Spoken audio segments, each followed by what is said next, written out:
La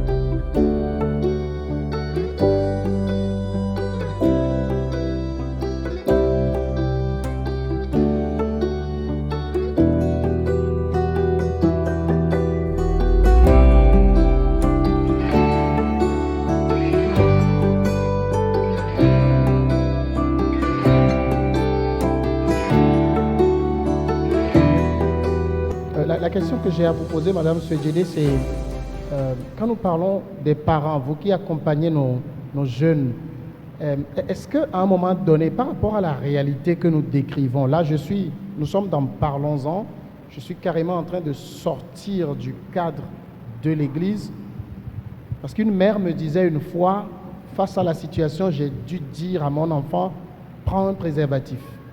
Et la mère qui me parlait, elle est chrétienne.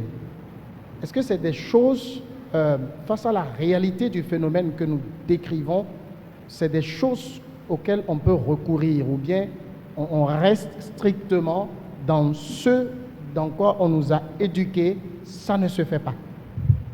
Merci beaucoup, je vais être sincère avec vous. Moi-même, il m'est arrivé de dire ça. Et ma maman m'a dit, mais comment tu peux parler comme ça à ta fille? C'est quand ma fille allait quitter le pays, elle avait 17 ans quand elle devait partir pour ses études. Je me rappelle qu'à l'aéroport, je lui ai dit, ma fille, j'ai confiance en toi. Je sais que tu ne le feras pas, mais les circonstances de la vie, je ne les maîtrise pas et tu ne les maîtrisais pas. Tu ne les maîtrises pas. Si jamais cela doit arriver, n'oublie pas qu'il y a le préservatif. Mais je sais que tu ne le feras pas. Je me rappelle, j'étais à l'aéroport avec ma maman. Maman n'a pas accepté que je parle comme ça.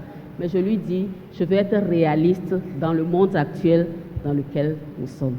Dieu merci, ma fille est assez responsable et elle ne m'a pas ramené autre chose. Je préfère qu'on soit réaliste tout en éduquant nos enfants dans la voie de Dieu. Mais vous savez, la vie est tellement complexe, avec ces incertitudes. Nous parlons tout à l'heure des cas où les filles sont surprises par des situations où peut-être un homme le force. Peut-être en ce moment-là, ne serait-ce que demander, si on n'a plus rien à faire, demander peut-être que le garçon porte au moins le préservatif avant de faire quoi que ce soit, en attendant peut-être d'aller dénoncer, j'en sais rien. Mais j'avoue que moi-même, il m'est déjà arrivé de dire cela à ma fille. Pas pour l'encourager à aller faire quoi que ce soit. Mais j'avoue qu'en tant que parent, en tant qu'éducatrice, et je vois tout ce qui se passe dans la société, je sais qu'elle ne le fera pas, mais je n'ai pas manqué à le lui dire. Je me rappelle que c'était la leçon, je ne sais quoi, parce que dans le cahier, je dis leçon numéro 1, numéro 2, leçon numéro 3. Et je lui ai dit de marquer ça et de ne jamais oublier.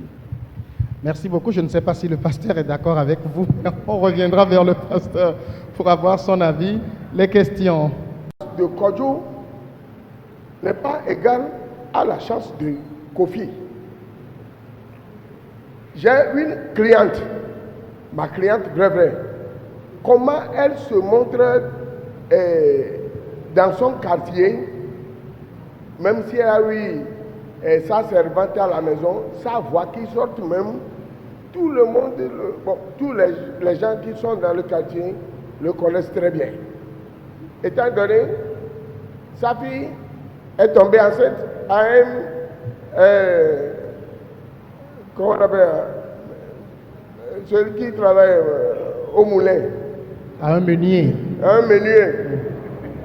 Bon, comme elle se vante, comme elle aura honte dans le quartier, tandis que ses frères sont à l'étranger, bon, elle a appelé ses frères de chercher un emplacement au mari de sa fille. C'est la chance du meunier qu'elle est partie. Comme le pasteur vient de dire là, ça m'a beaucoup révélé ce qui était passé. Parce que, et puis, tout le monde la pose la question que, oh, ta fille est enceinte. Elle est enceinte, qui l'a enceinte? Son mari n'est pas ici. Son mari est en Europe. Vous voyez les situations. Bon, ça fait des cas. Bon, d'autres cas, la fille était enceinte à quelqu'un d'autre. Tandis qu'il y a un étranger qui était venu. On a ouvert le garage. C'est un collègue mécanicien comme moi.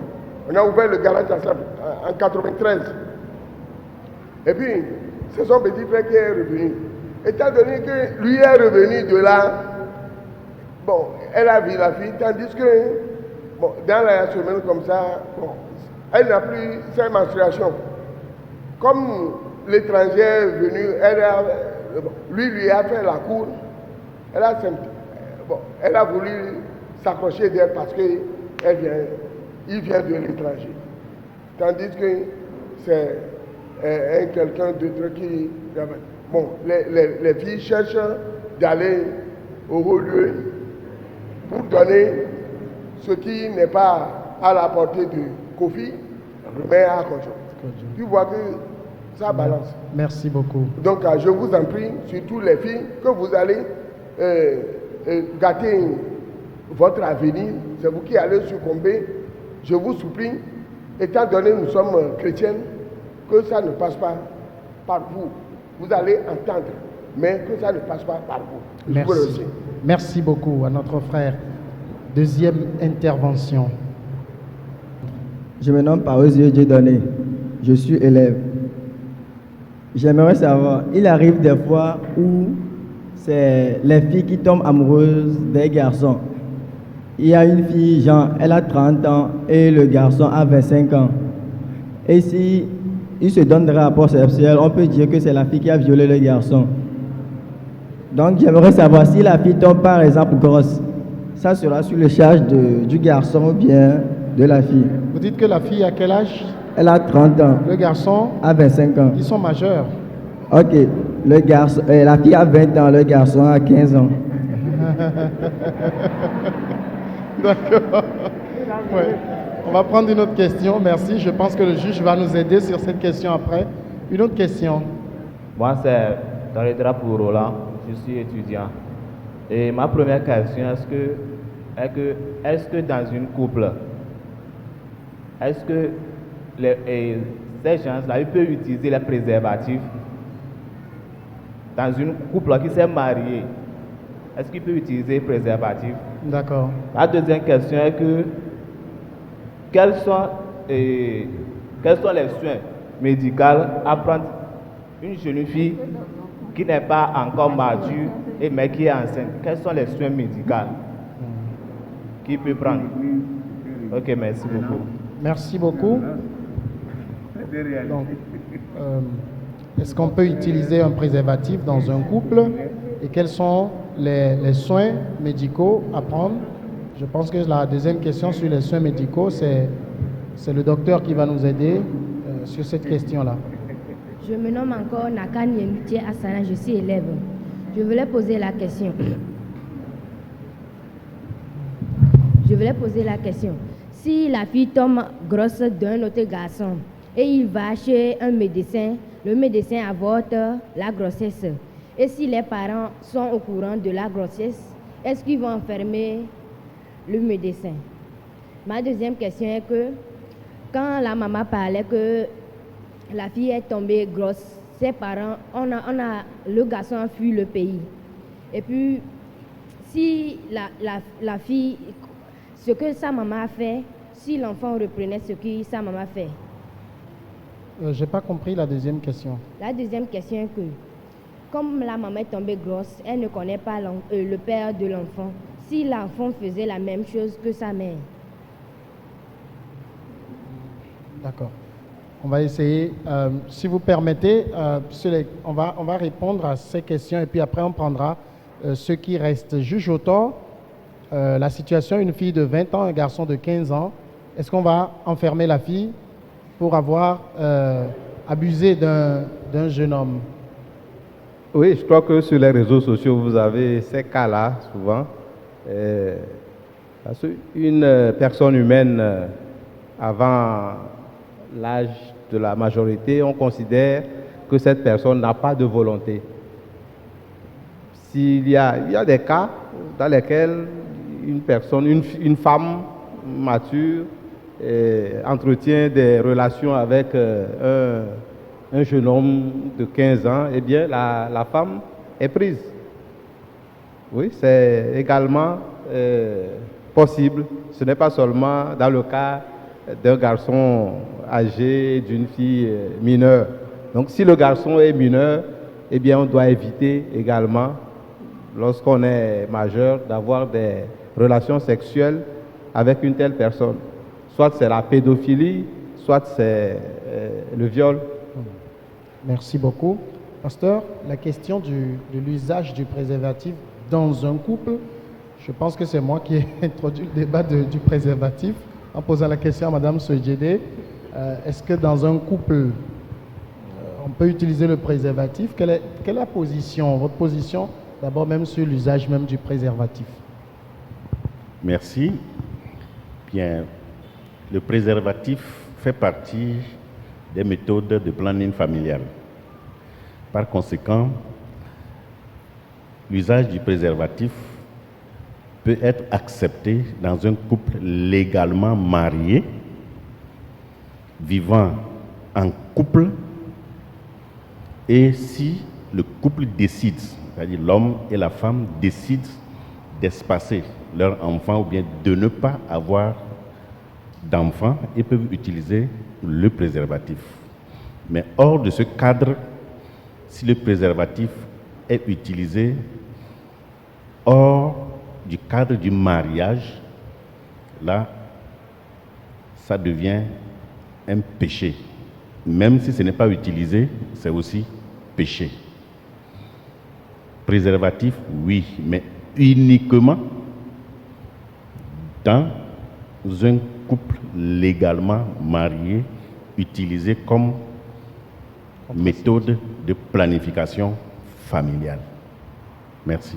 Merci beaucoup, pasteur. Docteur, il y a la question sur le soin qu'une jeune fille qui tombe enceinte, si je me rappelle bien la question, comment les soins médicaux à lui apporter, je pense que vous l'avez effleuré, son suivi, il me semble, est particulier. Je pense qu'une très jeune fille qui tombe enceinte, elle doit les consulter dans des structures spécialisées. C'est un suivi de grossesse, mais il faut simplement faire attention à elle parce qu'elle est très jeune. Et souvent, nous devons aussi faire particulièrement attention aux maladies sexuellement transmissibles parce que comme c'est une très jeune fille qui a couché avec quelqu'un de très jeune probablement, on ne sait pas si le garçon avait eu d'autres rapports avant. Donc la probabilité de maladie sexuellement transmissible est là. Et je pense que c'est ce qui fait la particularité de cette grossesse. Elle va se faire consulter dans les structures normales et le personnel qui est là saura quoi faire du fait de son jeune âge. Voilà ce qui est particulier à la grossesse de cette très jeune fille. Merci beaucoup, docteur.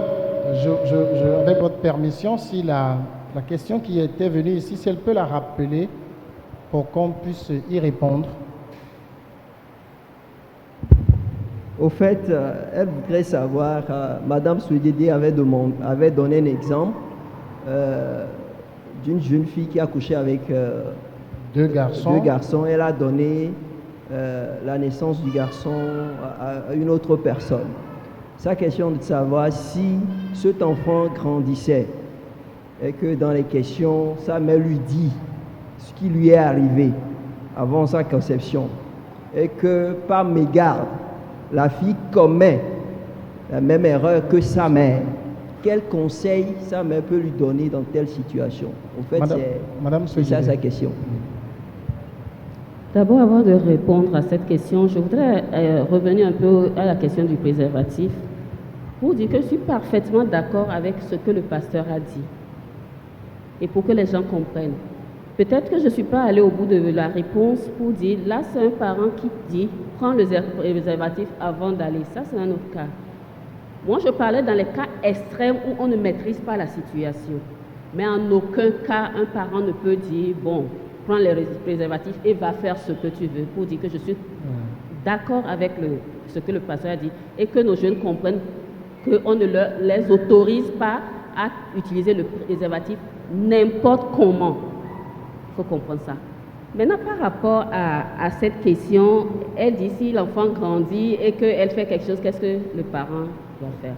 Moi, je pense plutôt qu'un tel parent, pour avoir connu cette situation, doit être en mesure de préparer son enfant à ne pas tomber dans le même piège. Moi, je suis plutôt dans cette disposition pour préparer cette femme-là à utiliser sa situation pour être meilleure éducatrice pour son enfant. Maintenant, si ça arrive, c'est tout ce qu'on dit cet après-midi, hein, il faut l'appliquer tout simplement. Merci. Merci beaucoup, Madame Swedjede. La question suivante. Merci. Moi, c'est Joseph Kabouré, assistant juridique. J'aimerais donner un peu de conseils avant de venir à ma question. Soyez très bref, s'il vous plaît. Ok.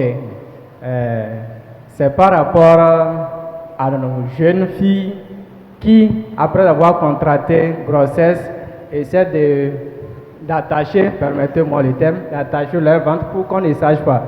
C'est arrivé. Et moi-même, je suis témoin oculaire. Le jour-là, c'était à 2 h du matin, on m'a appelé que c'est comme ça, telle fille. Je ne connaissais même pas la fille. Le garçon, nous sommes du même village. On m'a appelé à 2 h. J'ai fait 3 jours à l'hôpital parce que la fille ne s'est même pas fait consulter durant les 9 mois. Les parents ne sachent pas. Le garçon, lui, sait. Et c'est entre la fille et le garçon. La fille est à Lomé pour les études. Le garçon est au village. On m'a appelé. J'ai fait 3 jours sans même fermer les yeux à l'hôpital, jusqu'à dépasser plus de 300 000 avant que l'enfant ne vienne. Et s'il n'avait pas les 300 000, vous voyez ce que ça va causer à la famille et aux jeunes aussi. Dieu faisant, l'enfant est encore vivant et nous rendons grâce à Dieu. Alors, ma question va à monsieur le juge. La question de monsieur Bruno, il avait répondu à la question, mais j'aimerais demander encore, si il arrivait que quelqu'un, ou bien une fille donne la grossesse à quelqu'un, et après le test, on a su que la grossesse n'appartenait pas à ce monsieur, et que c'est à une autre personne. Alors, est-ce que le garçon qui avait pris soin de la fille jusqu'à ce niveau peut demander la restitution de ce qu'il avait dépensé auprès de qui? Auprès de la fille ou bien auprès de qui il peut demander la restitution si c'est possible que la restitution peut se faire? Merci beaucoup pour la question. Le juge va répondre en même temps pour qu'on gagne du temps. Merci. Et je crois que c'est très sensé. C'est celui qui est responsable qui endosse la responsabilité.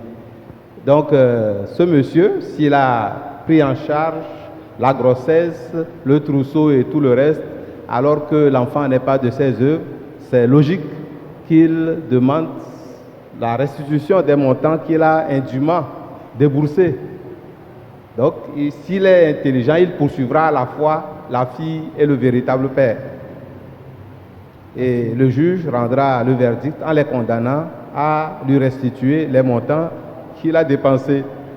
Merci beaucoup. Merci. Oui, question suivante. Merci encore une fois à l'assistance. Je voudrais attirer l'attention de tout le public et de nos panélistes sur une situation et ensuite poser ma question. Depuis la venue du VIH-Sida dans notre monde, un peu partout, les sensibilisations contre le VIH se font. Et le meilleur moyen de lutter contre cette maladie, c'est l'usage des préservatifs. Et c'est ce que nos gouvernants ont encouragé, et dans les écoles, c'est ce qui est en vogue.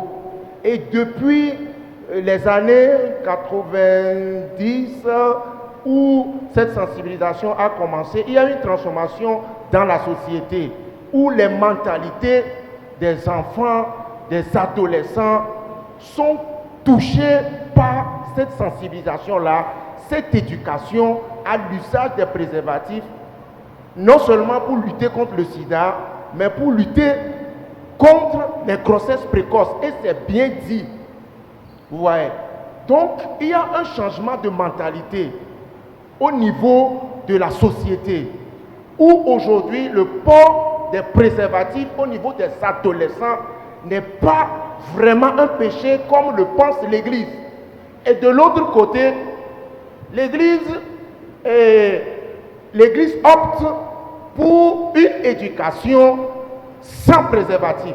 C'est-à-dire, on peut appeler cette éducation-là une éducation qui n'est pas complète par rapport à ce que ceux qui font la sensibilisation disent aujourd'hui de l'éducation sexuelle. Ils parlent d'éducation sexuelle complète. Ça veut dire quoi? Soyez très bref. Oui, je voudrais qu'on puisse comprendre. C'est pourquoi j'explique. L'éducation sexuelle complète est interdit ou bien demande aux adolescents de s'abstenir, mais au cas où ils doivent avoir des rapports sexuels, qu'ils se souviennent d'utiliser les préservatifs. Aujourd'hui, les cas de grossesse continuent dans l'Église. Est-ce que ce ne serait pas bon, à un moment donné là, de donner des explications aux adolescents chrétiens, aux jeunes chrétiens, de ne pas seulement parler que d'abstinence, de faire comprendre tout le tout, parce que les conséquences, c'est l'Église qui ramasse. Dans la société, les gens arrivent quand même à continuer leurs études. Et c'est dans l'Église que les lots de grossesse se perpétuent. Est-ce qu'il ne faudrait pas réfléchir maintenant quel type d'éducation sexuelle donner aux adolescents chrétiens à un moment où la sensibilisation a déjà noyé le cerveau de tous les adolescents? Merci. La question est comprise, pasteur. Est-ce que face au changement de mentalité qu'on a aujourd'hui, la réalité de notre société et même dans les églises, malgré tous les efforts que vous, pasteur, vous faites, vous êtes confrontés à ces réalités-là, est-ce qu'il ne faudra pas aussi que le message s'adapte? Merci. Alors, la question que je vais poser, avant de répondre à votre question, est de savoir pourquoi le port de préservatifs? Pourquoi c'est enseigné aux adolescents et aux enfants? C'est pour les empêcher d'avoir de grossesse et aussi les empêcher de contracter le VIH, SIDA. Alors, au niveau de l'Église, est-ce qu'il est autorisé aux adolescents, aux adolescentes et aux enfants de se marier, d'avoir des relations sexuelles? La réponse est non.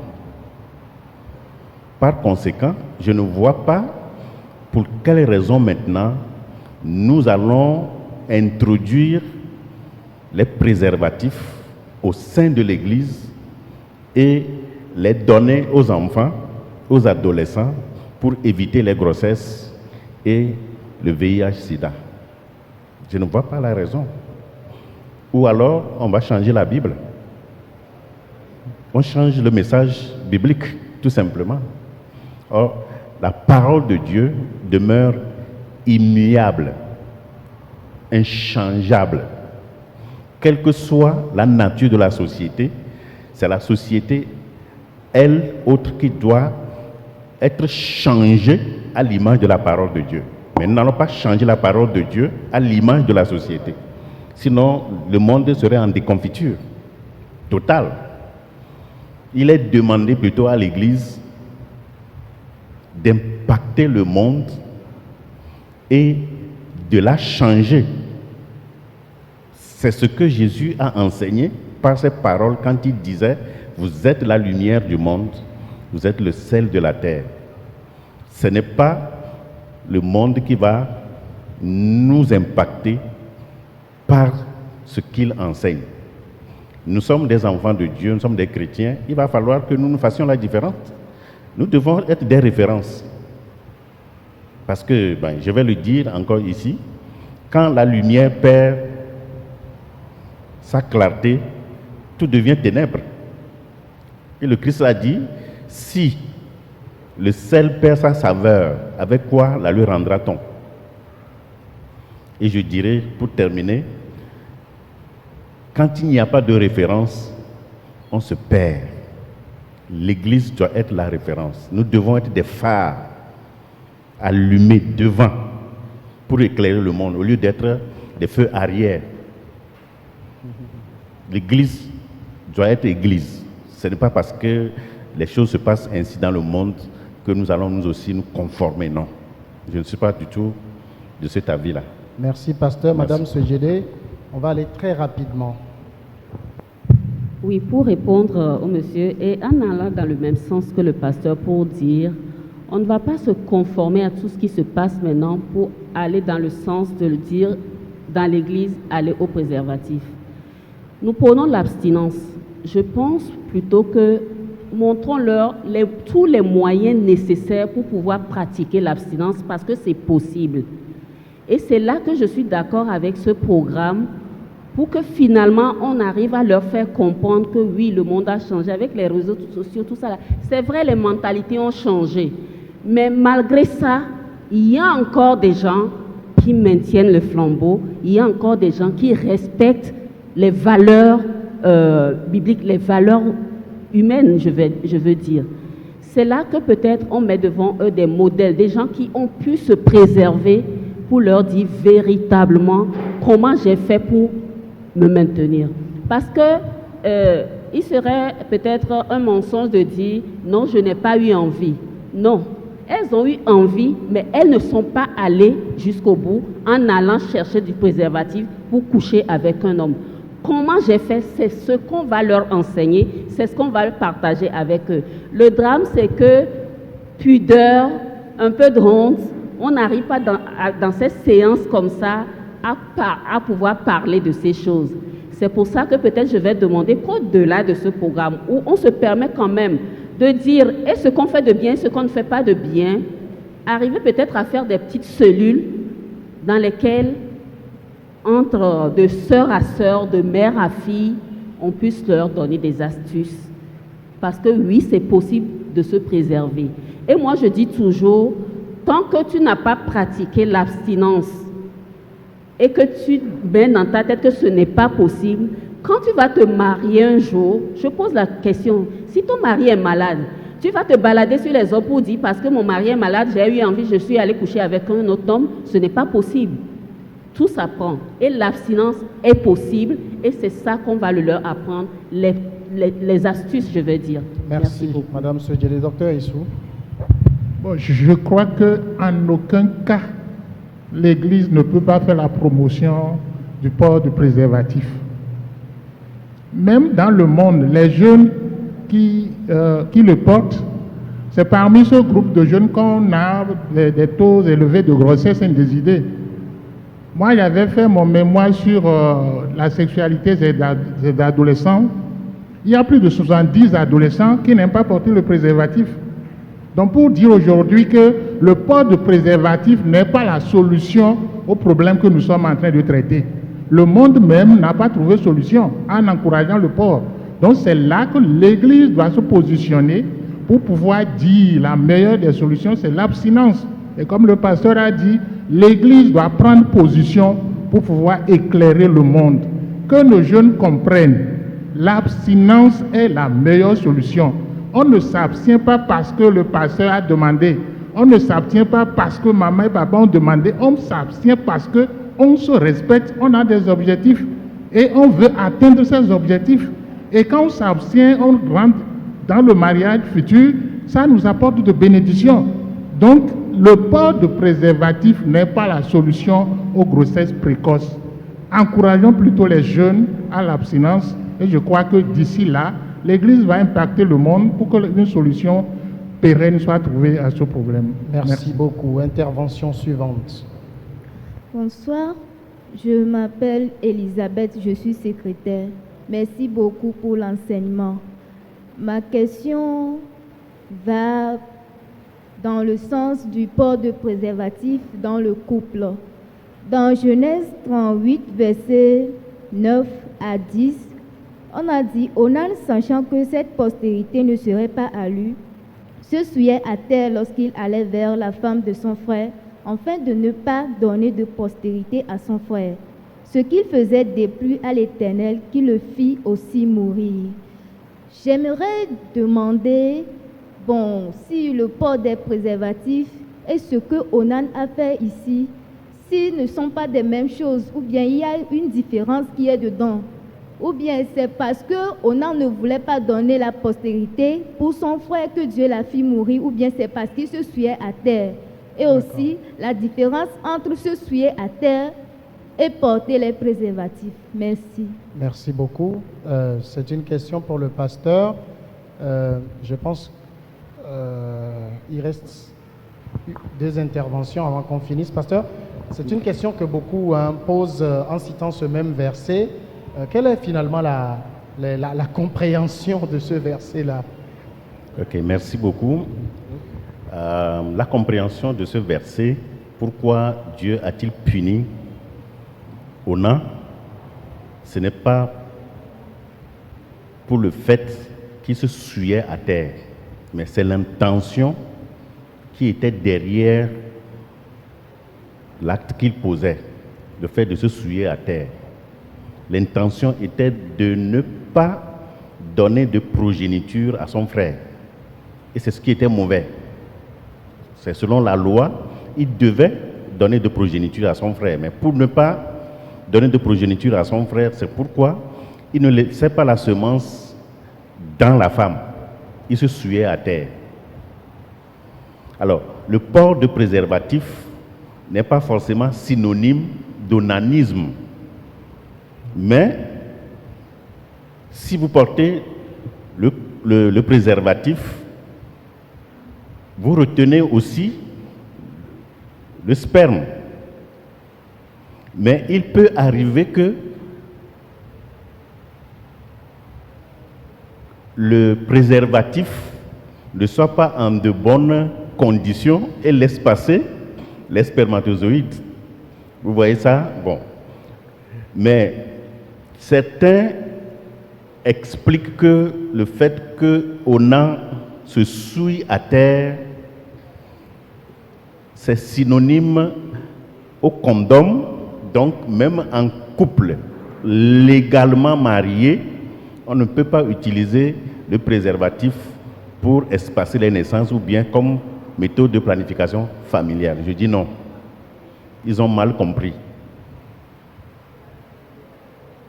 Ils expliquent cela en disant que comme Onan a fait cela, Dieu l'a puni. Ce n'est pas le fait de se souiller que Dieu punit, mais plutôt l'intention qui était derrière la tête d'Onan. Comprenons cela comme cela. Merci beaucoup. Merci, pasteur. Et je parle sous le contrôle du docteur Issou. J'écoutais le docteur Catherine Solano qui explique qu'en matière de sexualité, une bonne partie du sperme qui est envoyé dans la femme ressort naturellement. Donc, il n'y a pas de débat à ce niveau. Autre intervention. Merci. Moi, c'est M. Agbakou Komima Oulolo. Et ma question va au juge. C'est de savoir, à certains moments, on apprend qu'il y a certains pères qui tentent de violer leur propre fille. Au cas où cette affaire est traduite en justice, comment est-ce que cela est réglé? Et au cas où cette fille également tombe enceinte et cette grossesse qui vient de son père, comment est-ce que vous traitez cette affaire? Merci. Merci beaucoup, monsieur le juge. Merci pour la question. En fait, quand on parle de viol, parce qu'on est dans un cas de viol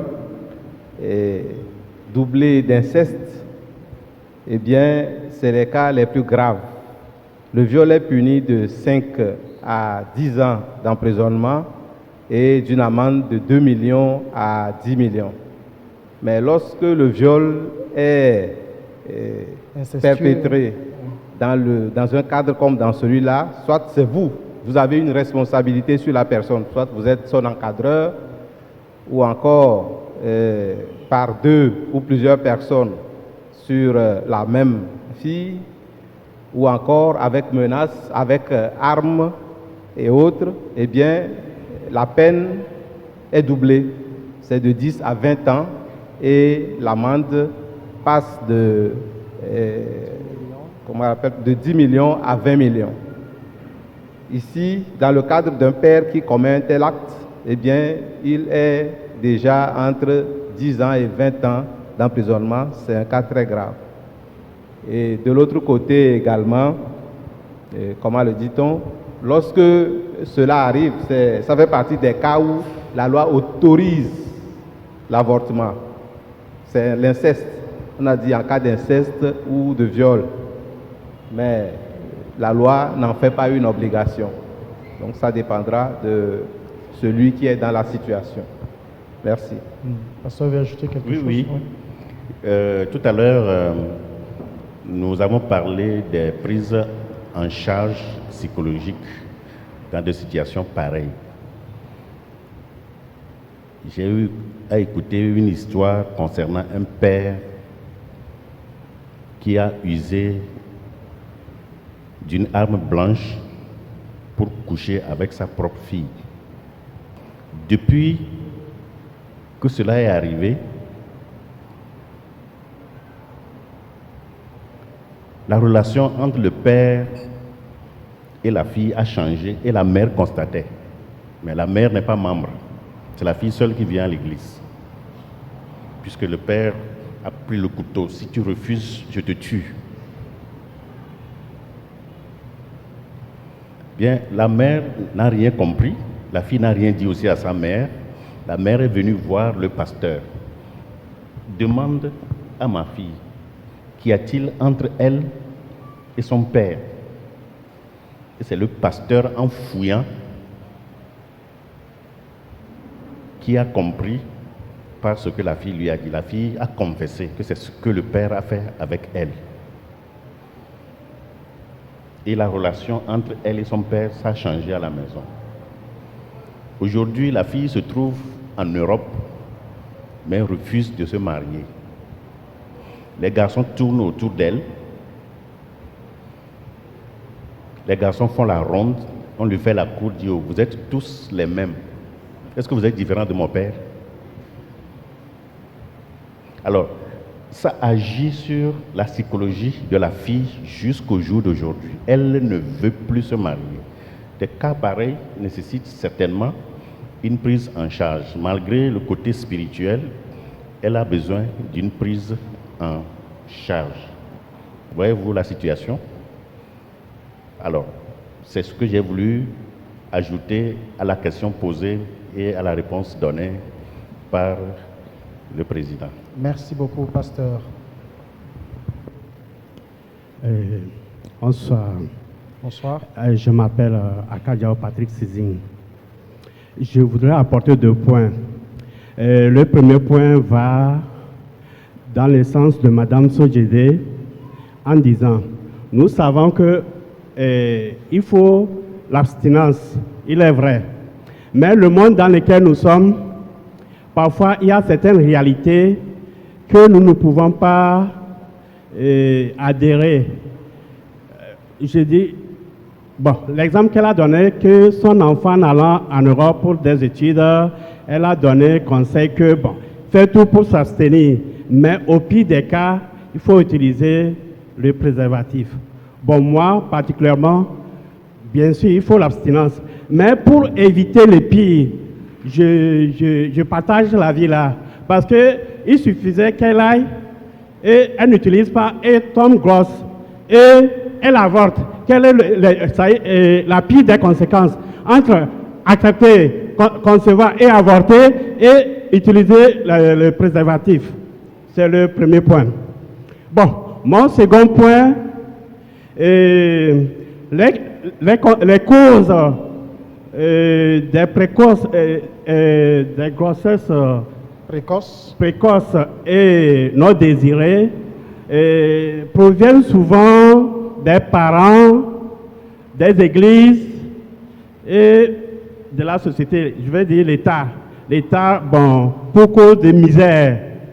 Si nous fouillons vraiment, la plupart de nos filles, ça y est, je vais prendre le point de l'État. La plupart de nos filles, les petits-enfants, les filles de 14-15 ans, vont à la recherche de l'argent pour aller se prostituer afin d'avoir de quoi survivre. Bon, c'est le premier point. La recherche pécuniaire, la recherche de l'argent. Bon, à cause de la misère, pour le point des parents, je dirais que l'hypocrisie des parents et le mauvais conseil parfois que certains parents prodiguent à leurs enfants en disant qu'il faut aller en telle personne, en tel homme pour avoir de l'argent afin d'apporter. Même qu'elles soient mineures, il y a certaines familles qui le font. Bon, pour les églises, allez-y rapidement. Oui, pour les églises, la plupart, j'ai connu beaucoup d'églises dans lesquelles, parfois, je donne un exemple, dans la chorale ou groupe musical, parfois les pasteurs demandent à ces groupes musicaux ou bien la chorale, aux jeunes de pouvoir s'habiller, d'acheter certaines tenues pour pouvoir faire des tenues uniques, quoi. Non pas nécessairement les touches, mais les tenues. Bon. Parfois, certaines filles n'ont pas les moyens. Ces parents n'ont pas de moyens. Elles sont obligées d'aller subvenir leurs besoins chez des hommes. Je vais parler des process non désirés. Chez des hommes pour pouvoir atteindre, faire ce que l'Église a demandé. Donc, c'est un point que j'ai vu dans la société. Je voulais apporter ma contribution. Merci beaucoup pour la contribution. Je pense que on va prendre une toute dernière intervention et on finit là-bas pour conclure. Oui, bonsoir. Mon nom c'est Barque Georges. Je suis étudiant à Lomé ici. Ma question est celle-ci. S'il y a une fille qui désire un garçon, le garçon étant conscient est concentré sur ses préoccupations. Et malheureusement, la fille se fait enceinter par un autre. Et elle dit à ses parents que c'est ce dernier qui l'a enceinté. Et tel que monsieur le juge vient de le dire, que arrivé à la justice, le premier nom retenu par la fille, c'est le nom là aussi qui sera retenu à la justice. Maintenant, arrivé à la justice, on pose la question au gars, est-ce que tu as une fois retenu une relation sexuelle avec la fille? Il dit non. Pourtant, la fille insiste que c'est le gars qui l'a enceinté. Quelles seront les dispositions contre le garçon? Ou bien il va subir, il va continuer, il va supporter la grossesse jusqu'à l'accouchement pour attendre le test d'ADN? C'est ma question. Merci beaucoup, monsieur le juge. Le garçon dit, je ne l'ai pas touché. La fille dit, c'est lui. Qu'est-ce qu'il faut faire? Merci pour la question. Le juge n'est pas un devin. Malheureusement, c'est ça la réalité. Et le juge aussi peut commettre une erreur. Mais je pose la question au monsieur, le cas se présente. Je dis, mais pourquoi la fille n'a pas dit c'est moi et c'est toi qu'il désigne? Bon, si c'est parce que votre visage est joli, vous assumez la joliesse de votre visage et vous prenez en charge. C'est aussi simple que ça.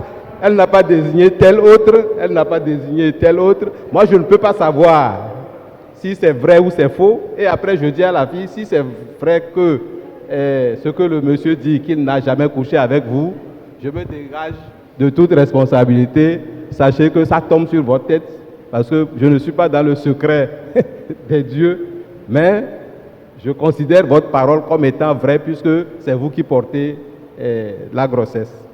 Voilà un peu comment on règle ça, tout en sachant qu'il peut s'agir d'une erreur, l'erreur est permise, on n'est pas des dieux, mais faites en sorte que la fille ne vous désigne pas. Ne vous trouvez pas sur son chemin. Merci. Merci beaucoup, monsieur le juge. On va arriver donc à la fin de cette partie. Je vais redonner juste la parole aux panélistes. 1 minute par personne. On a tout dit sur ce phénomène qu'on a commencé par aborder. C'est la deuxième partie. Maintenant, quel conseil? Parce que ce qu'on recherche aussi, après tout, c'est que ça n'arrive pas. Et je sais que notre public ici, ceux qui nous suivent en ligne, il y a beaucoup qui ne sont pas dans le cas, mais on connaît la réalité de la société. Pasteur, quel conseil aux parents, aux jeunes filles, aux jeunes garçons, à la société en général, pour que ça n'arrive pas? On va faire très bref. Ok, conseil aux parents. Je crois que la situation que nous vivons vis-à-vis de nos enfants, une grande responsabilité repose sur nous, les parents. Une grande responsabilité. Parce que quand vous avez un arbre, vous pouvez donner la forme que vous voulez à l'arbre dès son jeune âge. Et la Bible nous a recommandé, nous, parents, d'instruire nos enfants dès leur bas âge. Ce n'est pas quand l'enfant a 14 ans, 15 ans, 18 ans, ce n'est pas en ce moment qu'on l'éduque. L'éducation commence depuis le ventre de la mère.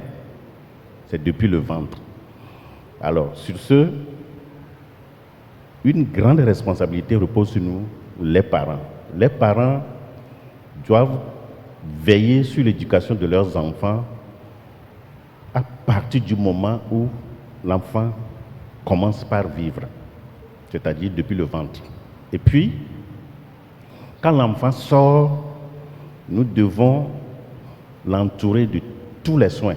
Aujourd'hui, vous allez voir, le père est au boulot, la mère est au boulot, les enfants sont laissés entre les mains des domestiques qui ne connaissent rien de comment prendre soin d'un enfant jusqu'à savoir même comment l'éduquer. Et c'est parti pour plusieurs années. Aujourd'hui, il y a des crèches. Même l'enfant qui a jusqu'à 6 mois, on peut le déposer dans une crèche et puis partir. Le soir, on vient le ramasser. Le lendemain, on vient le déposer encore. Mais tout l'argent là que nous cherchons là pour ces enfants-là, l'argent va les éduquer après. Parce que quand personnellement je m'arrête et puis je fais les analyses, j'ai peur pour l'avenir. Nous voulons ramasser de grands biens pour nos enfants, pour qu'ils ne souffrent pas demain, mais ils ne reçoivent aucune éducation pour savoir comment utiliser cet argent, et ils donnent de la migraine à nous qui sommes les parents. On ne sait où déposer nos têtes. C'est vraiment difficile. Maintenant, qu'est-ce que je peux dire aux enfants eux-mêmes? Ils doivent se fixer des objectifs. Moi, je rends grâce à Dieu parce que même avant de me convertir, j'avais des objectifs pour ma vie. Même avant de me convertir, je me disais, je vais étudier jusqu'à avoir une bourse d'études pour aller étudier en Europe. C'était là mon objectif, même avant de rencontrer le Christ. Et quand j'ai rencontré le Christ, ça fait 5 plus 5. Ça fait 10. Mais si vous êtes enfant, vous n'avez pas d'objectif noble, vous ne pouvez pas réussir dans la vie. Ayez des objectifs nobles. Mais quand vous voyez les gens dans la vie, ça ne vous intéresse pas. Vous ne voulez pas être comme eux. Oui, je veux être un médecin. Oui, je veux être un ingénieur. Je veux être un grand quelqu'un, un grand cadre. Mais avant d'y arriver, il faut poser les jalons. Comme on fait son lit, on se couche. Tu veux devenir grand quelqu'un. Ça va tomber du ciel? Non. Il faut se donner au travail. Pour moi, c'est les études. Et je sais que les études et le sexe ne vont jamais de pair. Parce que j'ai vu les gens tout autour de moi qui se sont intéressés au sexe. Ils ne sont pas allés loin. Il y en a qui sont très intelligents, mais ils n'ont pas pu progresser. Je ne veux pas ça. C'est pourquoi j'ai fermé hermétiquement mes cuisses et j'ai ouvert grandement mes cahiers, mes livres pour briller à l'école. Et c'est ça que je mange aujourd'hui. Certains parmi vous, vous allez dire, oh, si je peux être comme le pasteur Adadé, ce serait bien. Mais ce n'est pas gratuit, hein. Ce n'est pas gratuit, c'est beaucoup de sacrifices. Et acceptez de faire ce sacrifice-là aujourd'hui. Vous ne perdez pas, c'est vous qui gagnez au finish.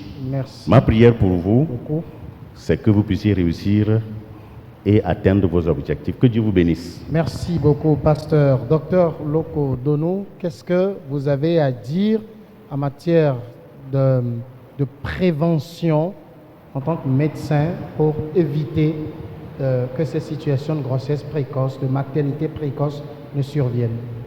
Je pense que nous en avons déjà beaucoup parlé lors de la séance précédente et lors de cette séance. Le pasteur en a parlé. La très grande responsabilité des parents.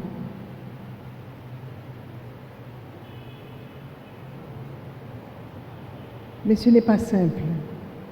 Ce n'est pas simple parce que nos enfants sont dans le monde et ils sont dans le monde de plus en plus tôt. Quand nous voyons ce qui se passe à l'école, les parents se saignent pour envoyer leurs enfants dans les bonnes écoles. Et quand vous voyez la moralité dans ces établissements, c'est lamentable. Et la guerre qu'il faut faire entre la lumière et les ténèbres est très importante. Et parfois les enfants, pris par les amis, pris par l'ambiance qu'il y a autour, ils peuvent tomber. C'est très très difficile. C'est très très difficile. Ce n'est pas quelque chose qui est... Il n'y a pas une solution. Il n'y a pas une solution. Il n'y a pas... Les enfants sont de plus en plus tôt dans le monde. Et ils n'ont pas encore de maturité. Ils ont encore tous les outils. Ils ont tous les outils de l'adulte dans les mains de jeunes adolescents. Il y a des choix qu'ils ne peuvent pas faire. Et les parents, ils ont une limite aussi quelque part. Et ce n'est pas simple. Ce n'est pas simple.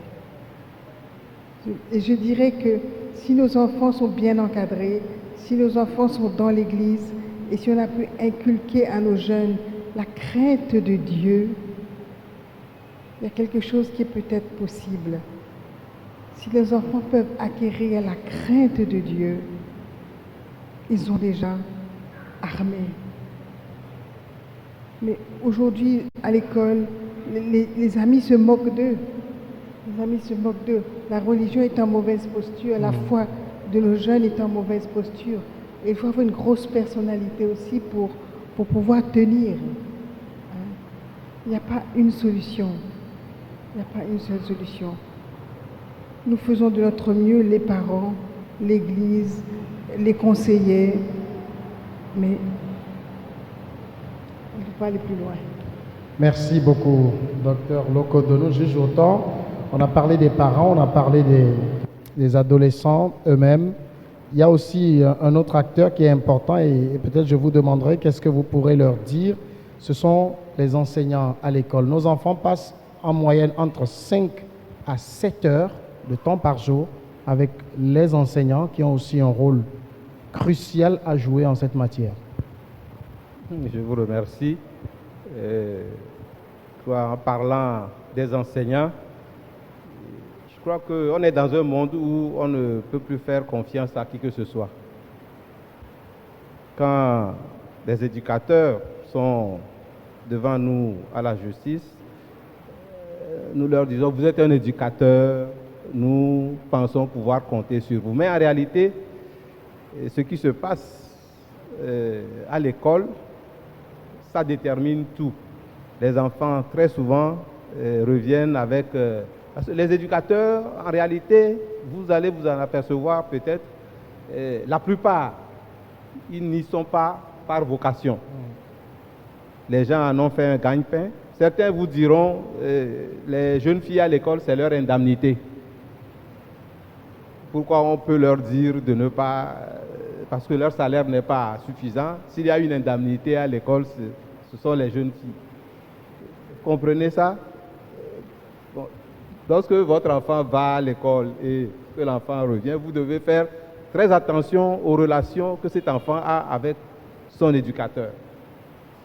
Moi-même, lorsque quelqu'un vient à la maison pour faire la répétition, j'évite que cette personne soit seule à la maison avec mon enfant, notamment avec ma fille. Parce que quelle confiance je peux lui faire? Donc je crois que nous devons faire très attention, surtout lorsque l'éducateur semble être très proche de l'enfant. L'éducateur passe à la maison pour vous donner des nouvelles de votre fille. Votre fille n'est pas la seule dans l'établissement. Il y en a plusieurs où l'éducateur semble être trop proche. Eh bien, je crois qu'il faut faire très attention. Et par rapport aux éducateurs, il y a beaucoup de cas dans lesquels, eh bien, soit ils font pression d'une manière ou d'une autre sur l'enfant. Parfois, vous ne savez pour quel motif.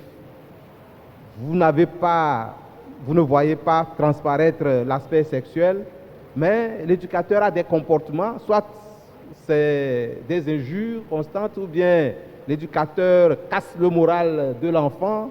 Et en fin de compte, si vous allez un peu au fond, vous vous rendez compte que l'éducateur est en train de préparer l'enfant à devenir une proie facile. Donc nous devons faire très attention, être très regardants. C'est vrai, ils ont les enfants, la plupart sont consciencieux, ils font leur job, mais juste il y a un seul qui ne le fait pas bien, eh bien ça suffit pour qu'on fasse attention. Mais surtout, j'allais dire, pour terminer, que la prière, nous ne devons pas négliger la prière, nous devons donner la première place à la prière, parce que nous-mêmes, nous sommes au service, que l'enfant soit à la maison ou à l'école ou ailleurs, eh bien, si Dieu ne nous protège pas, eh bien, le pire peut toujours arriver. Merci. Merci beaucoup au juge Autor. Je vais peut-être expliquer encore un peu ce qu'il disait par rapport à certains enseignants parce qu'ils considèrent qu'ils ne sont pas suffisamment bien payés, donc ils pensent que les jeunes filles, c'est le salaire supplémentaire, donc qu'ils ne vont pas s'en priver. Et donc je pense que vous, jeunes filles, vous n'êtes le salaire supplémentaire de personne. Et il faudra faire très attention à ce genre de situation. Merci à chacun d'entre vous. Le débat était très intéressant. Je sais que beaucoup ont encore des choses à dire, mais on va devoir s'arrêter ici. Merci à tous pour les conseils. C'est une femme qui lève la main. Je m'en voudrais de ne pas la lui donner. Madame Sedjede, soyez très brève. Merci beaucoup. Je voudrais dire à nos jeunes filles de faire très attention et de ne pas permettre les harcèlements. Que ce soit les enseignants, les camarades, les amis, même les cousins à la maison, le chauffeur, le jardinier, semblent jouer. Et tu les entends dire, oh, les filles, c'est tout ça là qui conduit après, soit à ce que la fille n'a pas assez solide d'esprit et va céder, ou bien ça va au viol. Savoir dire non, non, attends. Même le harcèlement est puni, le juge peut le témoigner, même le harcèlement est puni par la loi togolaise. Ne pas permettre des choses comme ça. Il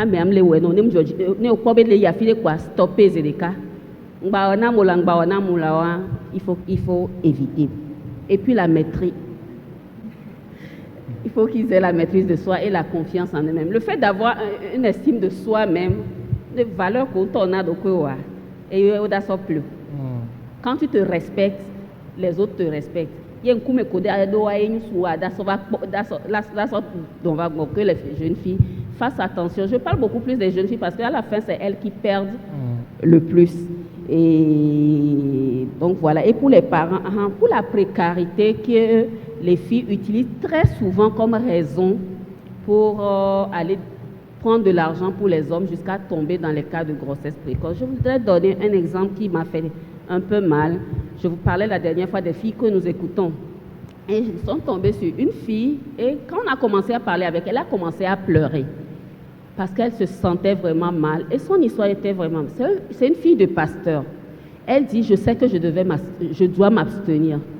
Mais mon père est décédé, le pasteur est décédé et on connaît tous la situation de certains pasteurs dans certaines zones. Ouais. Le pasteur est décédé, maintenant la mère se retrouve seule avec les enfants et la mère tombe malade. Il n'y avait personne pour s'occuper d'eux. Elle dit, ce jour-là, quand on a tendu l'ordonnance, que j'ai vu ma mère à l'hôpital, je ne sais pas. Je suis d'abord allée chez des parents, ils m'ont dit, il n'y a pas d'argent. Et je me suis souvenue de cet homme-là. Et je suis allée le supplier pour qu'il me donne l'argent. Et la condition était que je dois coucher avec toi. Elle dit qu'elle n'a pas réfléchi par deux fois. Elle a vu que la condition de sa maman, elle a accepté. Et cette première fois-là a été la grossesse. Et elle a dû abandonner l'école aujourd'hui. Elle dit, je veux retourner à l'école. Mais le drame dans tout ça, là, parce qu'elle l'a fait, mais la maman n'a pas survécu en plus. C'est là que je dis, vous voyez, ce n'était pas la solution. Ce n'était pas la solution. Que nos filles fassent vraiment attention. Il y a tellement de cas qu'on rencontre. Bref, merci. Merci. Merci à vous. Merci à nos panélistes que je vous demande donc de saluer le pasteur Adadé, Madame Lokodonou, docteur Lokodonou et le juge auteur. Saluez-les pour leur contribution à ce débat par des acclamations, s'il vous plaît.